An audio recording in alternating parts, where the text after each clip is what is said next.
want to talk about a specific type of good man because there's a lot of men walking around with the same quiet type of pain. People respect you. People trust you. People say you be an amazing boyfriend, an amazing husband, an amazing father. Your family says it. Your friends say it. Women say it. Even the women who reject you say you be a great man, but yet no one desires you. Ooh, this is going to be a good one. The type of man he is talking about is a good man. A good man who does what is expected of him. We need these men in society. I could go as far as saying these men carry society on their backs, and that we all rely on these men in order for society to function. I could have never had the success I have had with women without the existence of these men, the conformists that made my nonconformity stand out so much. The conformists who did everything right. So when I went left, I stood out. There are two concepts I used to talk about a lot in my early work, and that is the concept of the masculine edge and the masculine spirit. These are two qualities that the good conformist man never develops, no matter how good he is. And we will get into these two qualities as the video goes on. This is a great video, by the way. I've had to slow it down because this fella is too smart and too fast. Every sentence is powerful, and I don't want you guys to miss any gold. Make sure you watch this video. I want to talk about a specific type of good man because there's a lot of men walking around with the same quiet type of pain. People respect you. People trust you. People say you be an amazing boyfriend, an amazing husband, an amazing father. Your family says it. Your friends say it. Women say it. Even the women who reject you say you be a great man, but yet no one desires you. No glances, no signals, no romantic interest. So you start asking the question that slowly eats away at you. If I'm such a good man, why does no one want me? Right? And the worst part is that you're not delusional. You worked on yourself. You built discipline, character, friendships. You built a whole life. You're not some bitter guy out here blaming women. You're out in the world, trying, approaching, learning, doing everything people say you were supposed to do, and still nothing. Women demand conformity, but fall in love with men who don't conform. I'll say that again. Women demand conformity, but fall in love with men who don't conform. Don't we all? One of the greatest lies of our time is that Jesus was a conformist, was a pacifist, and that Jesus was a stereotypical good man. I always laugh when I hear somebody say, "What would Jesus do?" Because it's not what you think he would do. Jesus was a nonconformist. He was a villain of his time and a troublemaker of his time. He was seen as a dangerous threat to the establishment, and he was seen as a man who refused to follow the rules. And this is what ultimately led to his execution. Jesus had the masculine edge I am referring to. And in order to have the masculine edge, you must have the masculine spirit. There are many ways a man can stand out, but why? I'll say that again. There are many ways a man can stand out, but why? A man who blindly follows the rules is a fool, but a man who blindly disobeys the rules is also a fool. The masculine edge and spirit isn't about blind nonconformity, because those with the masculine edge and spirit conform and submit to something. It's just not what everybody else conforms and submits to. Nothing. And that hurts, right? Because every other part of life responds to effort. Work harder, results. Train harder, results. Improve yourself, results. But attraction does not follow the rule of competence. Attraction follows an entirely different process. Vitality. Not goodness. Too many people upset that others won't pick good people. Vitality. I've coached a lot of men who have lost their woman to another man. And it's not the type of man you may think. Most men lose their woman to a man they believe to be a loser. I'll say that again. Most men lose their woman to a man they believe to be a loser. You see, these men believe themselves to have done everything right. and then they look at the fella his woman has run off with, and they believe the fella to have done everything wrong. And I have to explain to them, well, if they are a loser, then what does that make you? I have to explain to them that a loser has a quality that they cannot see and a quality that they do not have.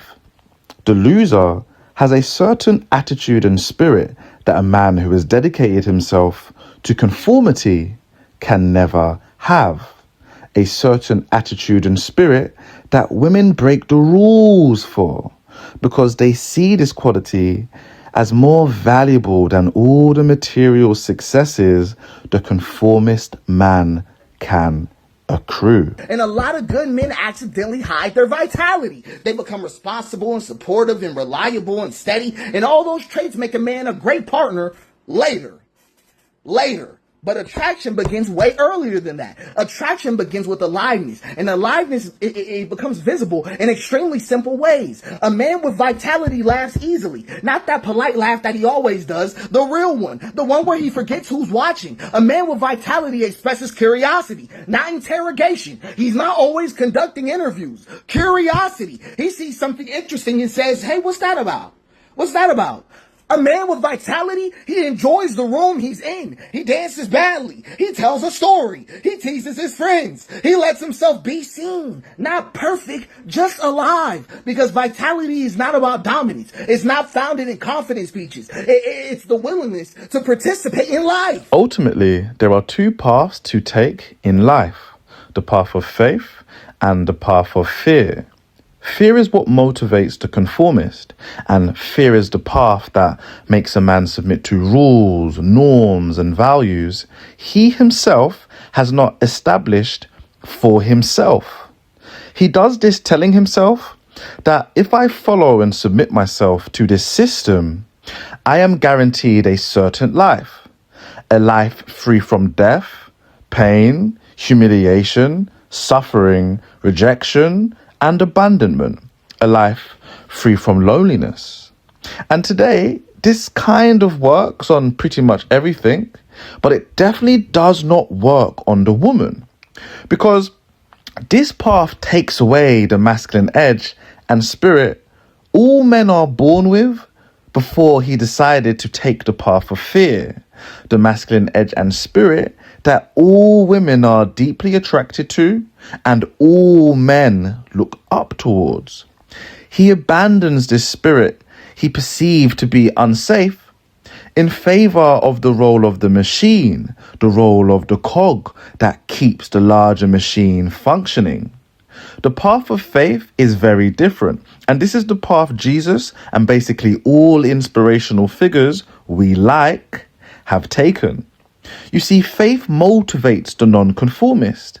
He conforms and submits to something. We all conform and submit to something.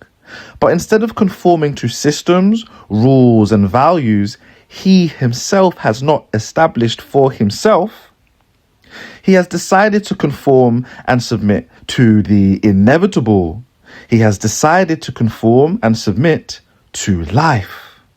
This is the vitality that the fella in the video speaks of. The continued willingness to embrace life and affirm life despite all of its pains and sufferings. You see, those who worship comfort and avoid pain and suffering, the conformists, know little of happiness, because happiness and unhappiness are twins. I'll say that again. Happiness and unhappiness are twins. They either grow up together or remain small together. The man with the masculine edge and spirit submits himself to the inevitable: death, pain, humiliation, rejection, abandonment, in order to also enjoy the opposite of those things. This is what maintains his vitality. He is alive.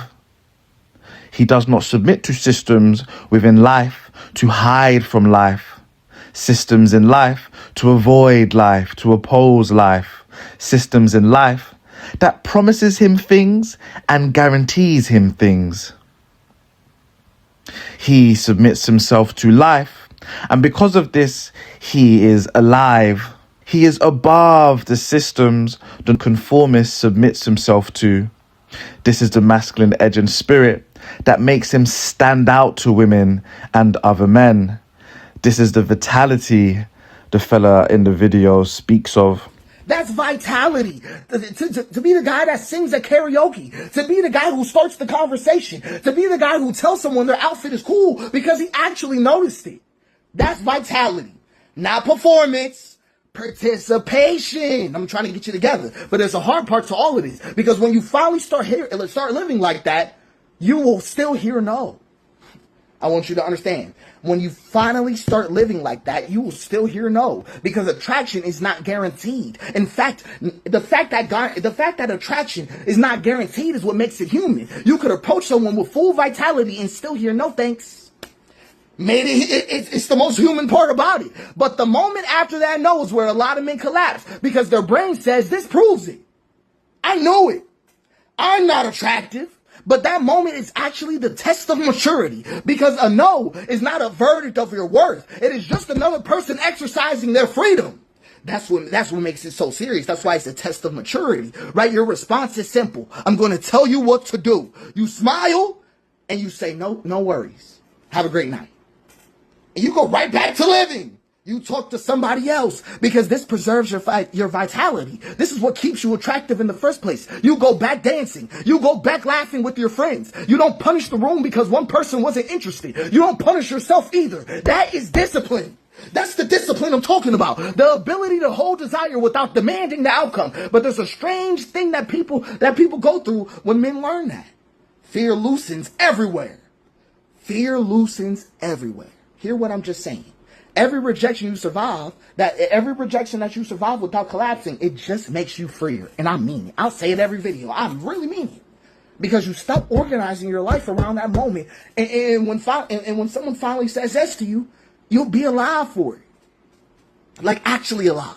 In vitality. You'll be free enough to meet someone. Right? You won't be desperate or performing. You won't be trying to solve your loneliness with one moment. You'll just be alive.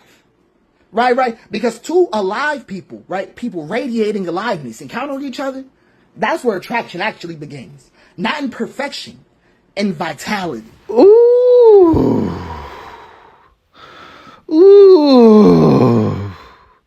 You know when you've seen something so good, it's disgusting. He knows what he done. Look at his face. Yuck. When you do something so good, it's disgusting. You know when something is so excellent. He knows what he done. Look at his face. He is describing the masculine edge and spirit. If you go watch my older videos, you see I always talk about the masculine edge and spirit. This is exactly what I'm talking about. The masculine edge to stand out and the masculine spirit that will make you stand out for all of the right reasons. You know, we have a lot of nonconformists that stands out in fearful, ugly ways. You've got the red pill community. They think they're so special and unique, but they're not. It's a whole system. It's called a red pill. They're standing out for antisocial ways. You've got the black pill community. They think they're so unique. They think they're so special because they're standing out. But it's a whole system. It's called the black pill. It's another system that they've belonged themselves to, another idea they've decided to belong to. These people can't belong to themselves. They can't stand on an island by themselves with their own values and disciplines they've cultivated for themselves. They don't have the masculine edge. They just stand out like a sore thumb. All right, but in order for you to stand out in a masculine, attractive way, the masculine edge, in a way that people will follow and would want to join you on your island, in order for you to stand out like that, you must have the masculine spirit. You must have the masculine spirit. And in order for you to have the masculine spirit, you have to have chosen the path of fear. Sorry, I mean the path of faith. The path of faith. The path of faith that isn't afraid of death, pain, suffering, rejection, abandonment, humiliation, all of the inevitables. The path of faith that isn't afraid of life.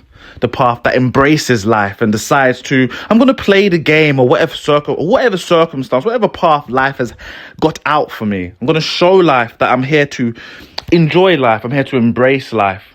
You know, this is the reason why we're attracted to people with good posture. You know, how can you be in your 30s and your 40s, you still got good posture? You know, our posture changes after we've been beaten down by life. We literally, our bodies, our skeleton literally changes to reflect how we've been beaten down by the heaviness of life. Our shoulders go inward. We begin to protect our soft bits, our belly, our stomach. We begin to protect it. We begin to walk around crossing our arms, reflective of how life has beaten us down. All right, that's the reason why we're attracted to good posture, because good posture communicates to life and to the people around you. I'm still here participating in life. I still got vitality. I'm going to expose my soft bits, my shoulders back, my chest outwards, exposing my soft belly. I'm going to continue to expose it because I can take whatever pain and suffering comes my way and still maintain my character, my values, and my vitality, my enthusiasms. This is the reason as you get older, I'm 33 years old, it's so hard and so rare for me to meet people even around my age that still have their youth and enthusiasm. They've decided to give it up in fear for the life of the cog, the machine. They believe this is the best way to protect themselves. They've traded their spirit, they've traded their humanity in favor of the life of the machine and the cog. Now they belong to systems. I see everybody belonging to systems. It's like with feminist women. There's still feminist women who think that they're standing out by being feminist. You are the status quo. You are the system. You are the system.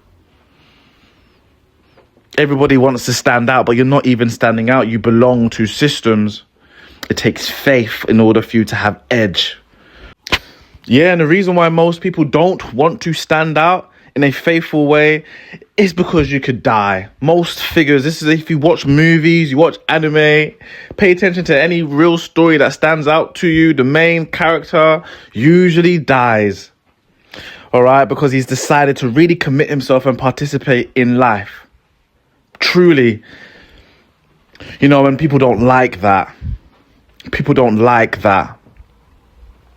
You know, they remember when they wanted to move in faith, and they also remember when they've chosen the path of fear.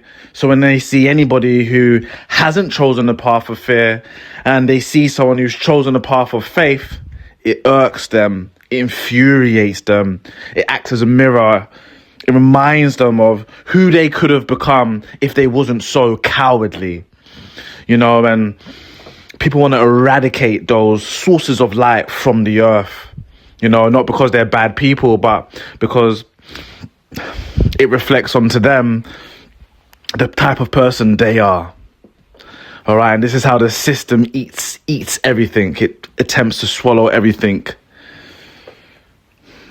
You know, but if you want to be attractive, you can't be swallowed up by any systems. You need to have ideas. Ideas can't have you.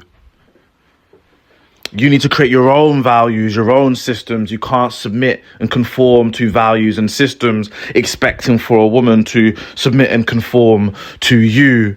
Who? Just another cog in the machine. And this is the reason why women always act as a spanner. A spanner in the works. Ooh, you like that one, don't you? This is why women act as a spanner to you. And try to see, okay, well, if I throw you off center, if I move this, if I jolt this, if I just alter you in some type of way, will you fall? Will you break? Will you crumble? And yes, you will. Yes, you will. So when they come face to face with the loser, that she cannot move off center because he's not a machine.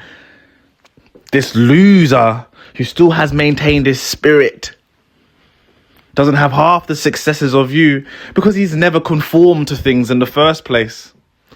Doesn't have half of the successes of you, but yet he's smashing your woman. But yet he's able to get your woman to give him head for 40 minutes. The last time you got your woman to give you head was 4 years ago. There's something in the loser that you don't have. Something about life that you don't understand. Something about life you don't understand.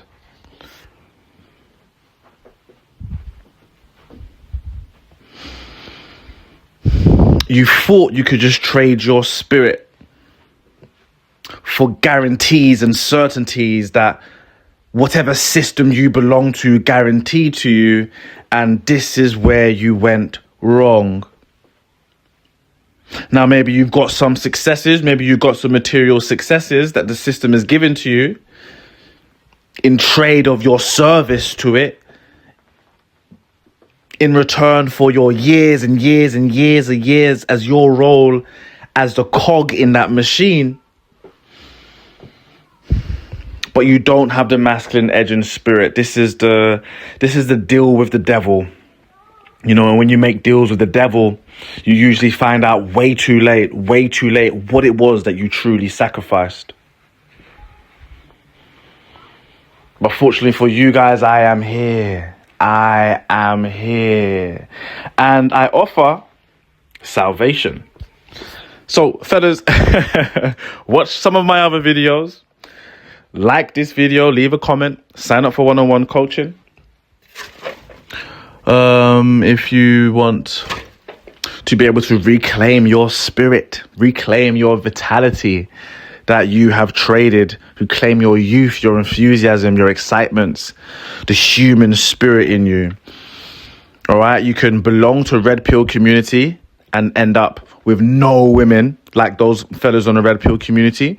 You can belong to a black pill community and end up as some of the most sorriest, pathetic men who've ever walked this earth, thinking that everything is about looks. No masculine edge and no masculine spirit whatsoever. You can just become the most self-conscious little worm the world has ever seen. Or you can sign up for one-on-one coaching. Thank you, guys. Please continue to support if you like the consistency. Please continue to support. You know, I was born a Christian, and I was a seriously devoted Christian until the age of 19. Well, I say devoted Christian. I mean, I really was smashing out and living a life of debauchery. But, you know, metaphysically, I understand the world through the Christian lens. And I turned into a serious atheist around the age of 19, just because I was reading a lot and I was learning about a lot. And so I turned into an atheist. And then I began to dedicate myself to atheism for about a decade. About, was it 30 years old? Only for me to come straight back into being a Christian. I'm not a religious guy, but I've really kind of understand and connect with Christianity and Christian ideals in such a deep way, only because everything I learned in my time being an atheist, it just brought me straight back into Christianity. You know, and some of the things that I came to realize is in this life, you are either a part of the herd or you are a shepherd. I'll say that again. You are either a part of the herd or you are a shepherd.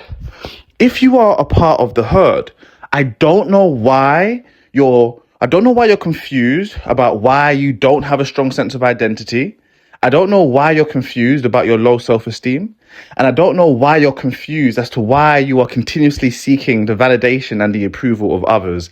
That is what happens when you are a part of the herd. You are functioning normally and correctly. There's nothing wrong with you. You are simply a part of the herd. Now, you can't be a part of the herd and also seek this individuality. You sacrificed your individuality when you decided to be a part of the herd. You know, and what you get when you join the herd is you typically get acceptance and validation. You know, and if you want to become a shepherd, you give up on these things. You give up on understanding from others. You give up on validation from others. You give up on acceptance from others to become a shepherd, right? And then what you do is you lead the way. But before you can lead other people, you've got to be able to lead yourself. And then it is once you are leading yourself, then other people see how well you're doing. They decide whether they want to be led by you. And this is the biggest message Jesus tried to teach us. All right. He didn't want us to worship him. He wanted us to be like him. Use him as a figurehead of how to live your life. All right. So if you're a part of the herd, you are trading something, right? When you choose to become a shepherd, you are trading something. You are trading something. right? And that's just how it goes. If you're a shepherd, you cultivate your own values. You cultivate your own farmland. You cultivate your own crops. You cultivate your own. You lead the way. You sacrifice validation, understanding, and acceptance from others. You no longer have security blankets and comfort blankets. You don't have those things anymore. You sacrifice those things in order to lead the way for others. It's the herd that can't sacrifice those things. They can't sacrifice the security blankets. They can't sacrifice their comforts. They're going to spend a life of seeking validation and seeking understanding and seeking approval from their herd members. You know, and that's what they get for the life that they want, for their life of comforts. All right. Okay. Anyway, leave a like, leave a comment, sign up for one-on-one coaching. Please support the channel. You can send a donation. That's very, very lovely. Or you can just watch my videos, like my videos, comment on my videos. You guys have been supporting me so well. I thank you so much for it. It's helping me be consistent. I hope this video spoke to you. If you got to watch it twice, then watch it twice. Let it resonate with you. All right. Thank you, guys.